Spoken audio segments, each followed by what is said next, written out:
Chaya is enjoying her newfound freedom, relishing the peaceful life without anyone threatening her. However, Garam is still around, much to her dismay. She tells him to go back to Yunsu, but he firmly replies that he doesn't want to be associated with Yunsu anymore. He offers to cover the costs for the taxi repair and rent, using Yunsu's money, of course, and declares that he will be staying. Chaya, resigned, takes a swig of her beer and instantly gets drunk. In her intoxicated state, she suddenly asks Gurim if he is Yunsu's son. Shocked, he replies, "Of course not." She laughs, saying he looks like Yunsu, especially with that stupid gaze of his. Realizing she might have hurt him, she apologizes, remembering how much he also dislikes Yunsu. Chea then asks if he has ever hit Yunsu, bragging that she did, leaving Gurim completely stunned. Proudly, she declares, "You're in big trouble if you mess with Han Chea," while basking in her peaceful life. On Sunday, as part of her agreement, Chaya reluctantly goes to church. Her eyes meet Yunsu's, and she thinks that simply showing her face and leaving should be enough to fulfill her side of the deal. Suddenly, a woman approaches her and asks if she is currently seeing anyone. Before Chaya can respond, the woman mentions wanting to introduce her friend's son. Without waiting for Chaya's answer, the woman calls over a man named Heywan. The moment Chaya sees him, her face freezes in shock. It seems like Chaya and Heywan already know each other. When Chaya tries to leave, saying she is busy, Heywan insists they at least have coffee together since he took the time to meet her. Reluctantly, Chaya agrees. At the cafe, the lady asks how they know each other, and Heywan explains that they worked as part-timers at a cafe. The lady then asks how long it has been since they last met, and Heywan replies, 7 years. Chaya looks saddened, silently reflecting on the fact that it has indeed been 7 years. As they leave, the lady insists they ride together. Alone in the car, Chaya wonders to herself what Heywan is even thinking.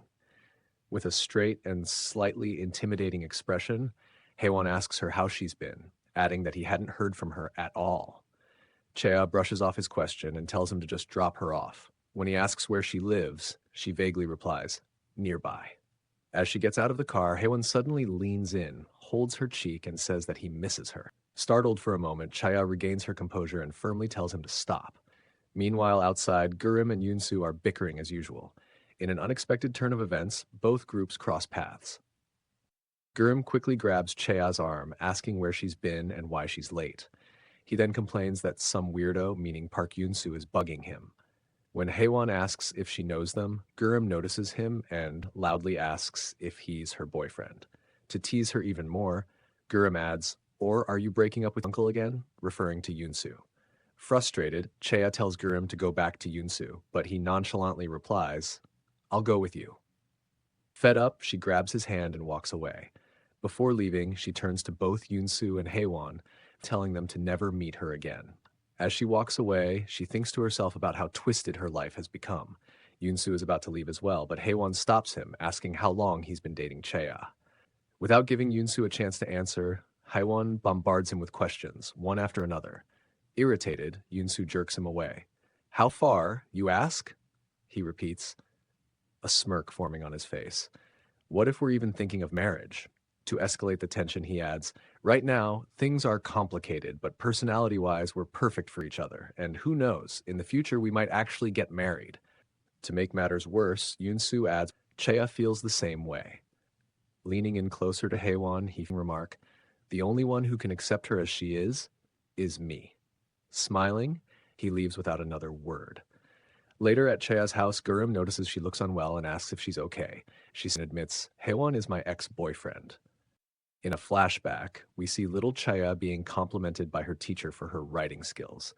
The teacher suggests that she start writing a diary for herself. Excited by the praise, Chaya rushes home to share the news with her grandmother. However, her grandmother, who was drunk and crying, angrily asked why Chaya had come to her house.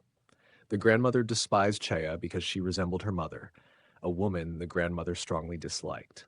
That day, Chaya cried a lot, wishing she could be seen for who she was, not as a reflection of her mother. Unfortunately, the discrimination persisted. As she grew older, she managed to save some money and told her family that she planned to leave the house after graduating. When her sister came to talk to her, Chea reminded her of the unfair treatment she had endured in the household and expressed her determination to leave. Eventually, Chea moved out. While working part-time at a cafe, she met Nam Haewon for the first time. At that moment, she believed he was her savior. At first, Chea thought her feelings for Haewon were a one-sided crush. However, when she realized that he felt the same way, it made her incredibly happy. Whenever a customer at the cafe tried to approach her, Haewon would step in, saying he was jealous, which made her feel special. She felt like he was pulling her out of her bleak, muddy life. But slowly things began to change. Haewon started getting angry over the smallest interactions she had with other men.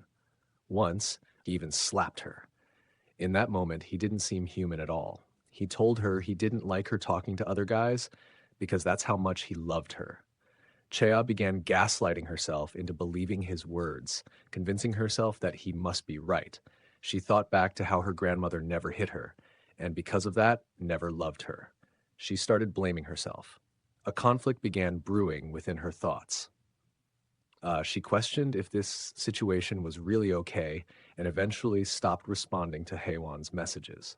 Around this time, her sister Chasen came to visit her at her new house. However, Chea wasn't home. While waiting, Chasen's eyes fell on Chea's diary, and she decided to read it.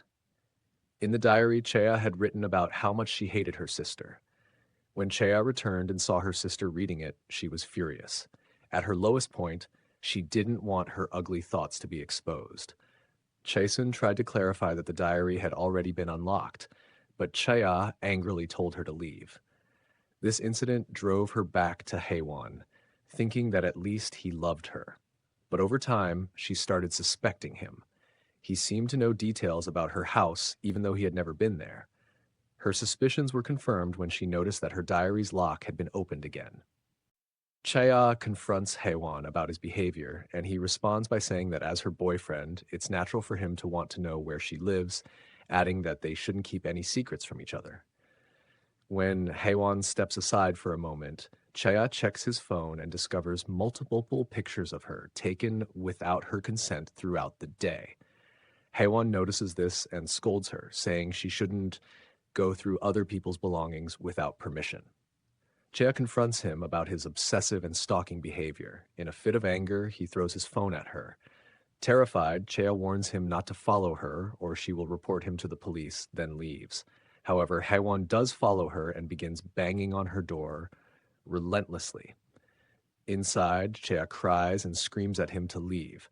When the banging finally stops, she manages to fall asleep. But her peace doesn't last long. While sleeping, she feels someone watching her. Opening her eyes, she is horrified to see Haewon sitting on top of her, staring at her intently. He calmly asks if she had a nightmare. Chea forces herself to remain composed and replies that she did, adding how he managed to get inside the house. He dismisses her question, saying it's not important. To herself, Chea agrees. His entry isn't the most pressing concern right now. She gets up, walks to the kitchen, grabs a knife, and makes a run for it. Out in the street, Haewon catches up to her and grabs her by the hair. Thinking quickly, she chops off her hair with the knife and continues running. However, Haewon catches her again, telling her that she can't escape him. He insists that she won't attack him because he is the only source of happiness in her life, claiming she loves him. To his shock, Chea attacks him despite her own fear. The commotion begins to draw a crowd. Among the onlookers, a familiar face appears, Park Yunsu. Chea reflects bitterly that the hand she once thought had saved her had instead pushed her into an even darker place.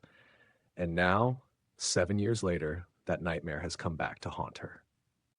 Park Yunsu recalls the incident with Haewon and admits to himself that he was drawn to Haewon's blood.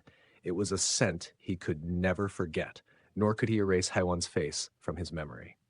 Years later, Yunsu was shocked to see Chea at the church, and he never expected to encounter Haewon again. Now, Yunsu thinks this might be an easy task for him, but he is reminded of the hunting ban placed upon him. Considering his options, he decides that Han Chea might be of use to him, especially since her relationship with Haewon is clearly far from normal. The next day, Chea and Gurim are seen taking out the recycling. To her surprise, Gurim is doing the task with surprising efficiency. Troubled by the situation with Nam Haewon, Chea considers that she should use Park Yunsu in times like these.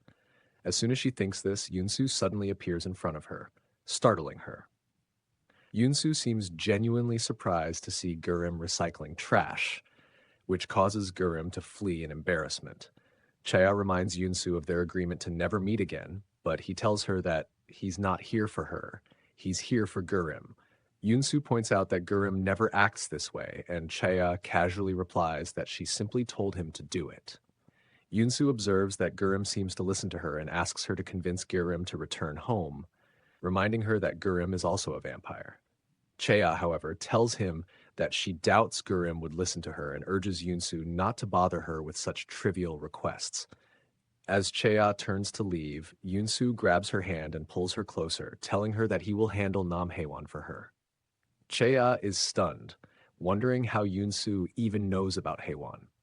Yunsu explains that he knows her relationship with Haewon is bad, and back then, he felt bad seeing her in that miserable state. With a smile, he leans in and proposes, "What do you think? It seems like a good idea, right?" Chea questions Yunsu, asking if he thinks she is like him. No matter how sick and twisted Nam Haewon is, she refuses to do what he wants.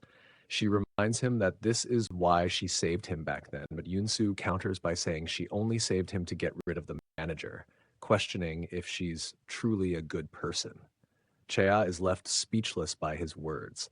He adds that she can refuse for now, but if she ever finds herself in a difficult position, she can come to him. He will be waiting. She firmly tells him not to bother waiting, but he simply smiles and assures her not to worry about him. At home, Chea wonders why Yunsu would make such an offer. She questions if Gurim returning to him is that important. However, Gurim suggests that it might be because Yunsu is hungry due to the hunting ban. At the church, Chea unexpectedly encounters Haewon and tries to avoid talking to him. Spotting Yunsu, she decides that merely showing her face to him should be enough and begins to leave. But Yunsu calls her name from behind. She glares at him, silently pleading for him not to approach her, but he walks directly toward her. Haewon, noticing this, asks if they're planning to get married. Confused, she asks what he's talking about, and he explains that her boyfriend, Yunsu, told him they were getting married soon. Chea glares at Yunsu with anger, wondering what kind of situation he has dragged her into this time. Now, Chea finds herself having to choose between two equally bizarre options. Option 1, age unknown, occupation vampire, personality stupid, side note, enjoys killing. Option 2, Nam Haewon, age 30, occupation psychopath, personality dangerous, side note, she once stabbed him. Faced with these choices, she sarcastically says, "Isn't marriage too soon, Park Yunsu?" And so the crazy murder-loving vampire was chosen. Yunsu, in his usual absurd manner, asks if she's mad because he didn't propose properly, promising to make sure the proposal will be grand. Chea reluctantly goes along with it, thinking it's the best way to deal with Haewon. The women at the church overhear the conversation, swarm around them with questions, and start congratulating them.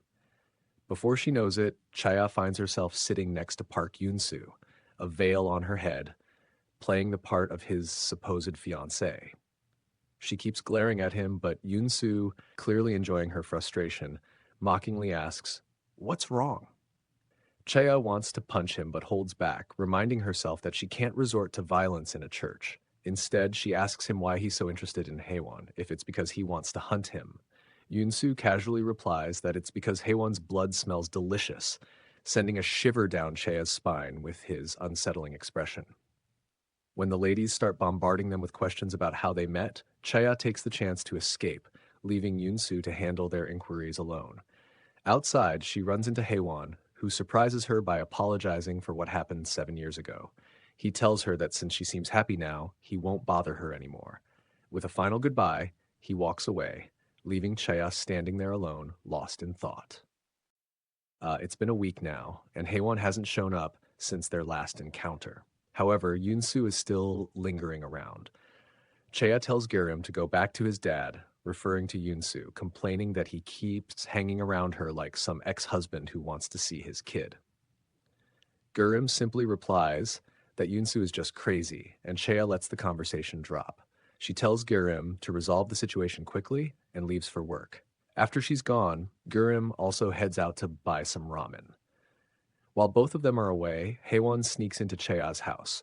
He goes through her belongings, takes her clothes, and creepily sniffs them. Then he turns to her laptop and finds the dashcam footage from the day Yunsu's house burned down. As he watches it, he's startled by a voice behind him asking, "What are you doing?" The voice belongs to Gurim. Haewon replies that Chea asked him to bring the laptop. Gurim, without missing a beat, lies and says that the laptop is actually his. Haewon doesn't back down, insisting otherwise. Gurim, using his vampire abilities, suddenly snatches the laptop, and within moments it's in his hands. Haewon is left confused, unable to figure out how it happened.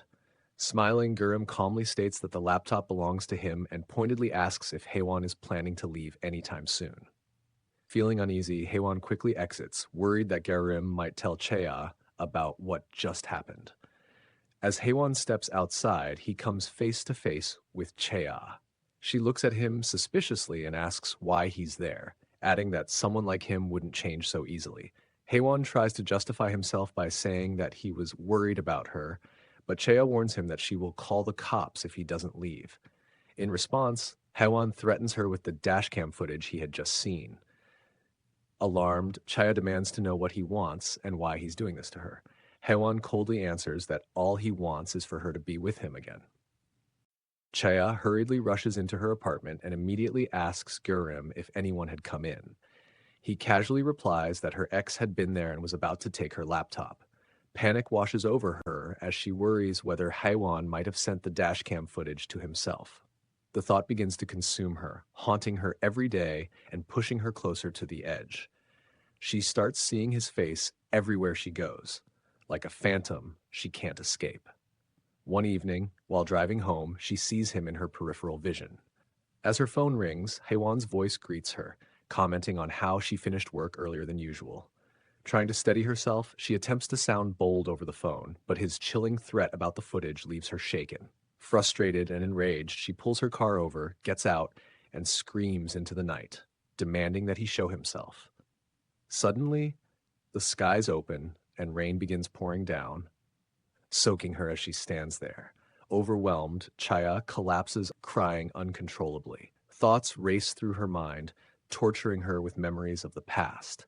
She begins to wonder if everything would have been different if she hadn't attacked Haewon that night, if she had screamed for help instead. Maybe then she wouldn't have to live with the label of a criminal. As she cries out, "What should I do?" her mind spirals, replaying all the things she wishes she hadn't done. In that moment, all the strength she had been so proud of is utterly gone. As she sits on the wet ground, drenched and broken, her mind begins to go numb. Then, through the rain, Yunsu appears. He silently approaches her, holding an umbrella over her head, shielding her from the storm. She asks him if he's happy now that everything has gone the way he wanted. Yunsu simply stares back at her, his expression unreadable. Chea tells him to stop looking at her like that. Breaking the silence, Yunsu asks if she wants him to end Nam Haewon, adding that he'll need her help, of course. With hesitation, she says yes and stands up. She tells him she'll help him get the blood he craves, and for the first time, Yunsu gives a smile. In a sudden burst of anger, she jerks the umbrella out of his hands, letting the rain drench him too. A thought crosses her mind. If she's going down, she won't go down alone. But as her strength falters, she stumbles into him. He catches her in his arms, the rain pouring down on both of them. Even in that moment, neither of them completely trusts the other. Moments later, Chea loses consciousness. When she opens her eyes again, she's at home, with Gurim standing over her, scolding her about catching a fever. She weakly comments that if she had a younger brother, he'd probably be like Gurim. In response, Gurim surprises her with a secret. He tells her that when vampires make a promise, they put their lives on the line. He explains that if Yunsu promised to guarantee her safety, it means he can no longer harm her. The next day, feeling determined, Chea tells Gurim to call Park Yunsu and tell him that she wants to meet him immediately. She meets up with Yunsu in his car. Yunsu smirks and teases her, saying he thought she had died yesterday. She responds, saying that there are people in worse conditions than her, so she can't afford to die. Yunsu, unfazed, comments that it would be amusing to see her die alone. She retorts that watching him beg for his life while dying of thirst had been quite a sight. Their banter trails off, leaving an awkward silence between them for a moment. Breaking the tension, Chea asks what he meant by needing her help. Yunsu explains that he needs her to call Haewon and arrange a meeting. He hands her a knife, telling her to use it if things go wrong. She hesitates for a moment before asking if he will actually show up if she calls. Yunsu simply smiles in response. When Haewon receives Chea's call, he becomes ecstatic and eagerly agrees to meet her. She arranges for them to meet in an abandoned location. Upon seeing her, Haewon greets her with a warm smile, saying she looks beautiful and asking if she's finally decided to come back to him. Chea coldly flicks his hand away and tells him that she regrets not finishing him off when she had the chance. Then she loudly calls for Park Yunsu. Haewon's expression darkens at the mention of Yunsu's name. Anger and jealousy flare in his eyes, and as she wonders why Yunsu isn't coming out, she calls for him again. Before she can react, Haewon strikes her from behind with a brick, his face twisted in a rage fueled by jealousy. Chea collapses to the ground, unconscious. She wakes up in an unfamiliar house, disoriented and tense. Haewon is there holding a document and coldly demands she sign a marriage contract. Chea refuses, but Haewon grabs her hand, attempting to force her fingerprint onto the paper. She jerks her hand away angrily. In response, Haewon slaps her, his voice sharp and menacing as he says, "The situation you're in is very real. You should think carefully about your choices if you want to walk out of here on your own two legs." Left alone in the room, Chea is overwhelmed by fear, unsure of what to do. Then her eyes fall on the knife Yunsu had given her. Gripping it tightly, she begins to question whether this is her only option to rid herself of Haewon. Suddenly, a realization dawns on her. Yunsu must have anticipated all of this. The help he claimed to need wasn't simply about luring Haewon out. It was about using her to do the dirty work he couldn't, thanks to his hunting ban. She concludes that he's likely nearby, waiting in the shadows, ready to appear as soon as he smells the scent of blood. A short while later, Haewon returns to the room. "I'm the only one left for you," he says, his voice low and chilling. He pulls her into an unwelcome hug, murmuring that she's pitiful and unlucky. But before he can say more, a sudden stabbing sound fills the room. "Don't pity me," she says coldly. Not far away, Yunsu catches the scent of blood, the very scent he's been waiting for. He appears instantly, his vampiric instincts taking over as he lunges at Haewon. Haewon cries out in pain as Yunsu sinks his fangs into him. However, Yunsu quickly pulls back in confusion. The blood lacks the scent he craves. Bewildered, he turns to Chea. "You were fooled, Park Yunsu," she says. She hadn't stabbed Haewon. Instead, she had wounded her own leg. Yunsu calls her name and begins walking toward her. She tries to run, but he grabs her, asking where she thinks she's going before tossing her onto the bed. He accuses her of wanting to die by playing games with vampires. She retorts that he can't actually hurt her. When he demands to know how she knows that, she brushes him off, saying it's none of his business. Wiping the blood from his shirt, she mockingly asks what he's going to do now that he's banned from hunting. Yunsu finds her taunts deeply irritating. He throws the knife aside and, overcome by his vampire instincts, nearly bites her. She screams, reminding him of his promise, which stops him in his tracks. Annoyed, he mutters that she's unbearable, but Chea grabs him by the collar and boldly tells him she's stronger than he thinks. Then, she leaves him alone in the room. Outside, as rain pours down, Chea reflects on her misfortune. Unable to walk properly because of her injury, she suddenly sees Gurim standing nearby with an umbrella. He had followed them out of curiosity about the meeting. Chea thanks him for the information he provided about vampires. Gurim, concerned, asks about Park Yunsu, and she casually responds that Yunsu is a bit mad right now. Meanwhile, inside, Yunsu is reeling from the realization that the blood he smelled earlier truly belonged to Han Chea. He recalls the small scratch on her neck back in the alley and is stunned that such a tiny amount of blood had caused such a reaction. As he pieces everything together, he remembers how every time he smelled Chea's blood, it has driven him to the brink of losing control.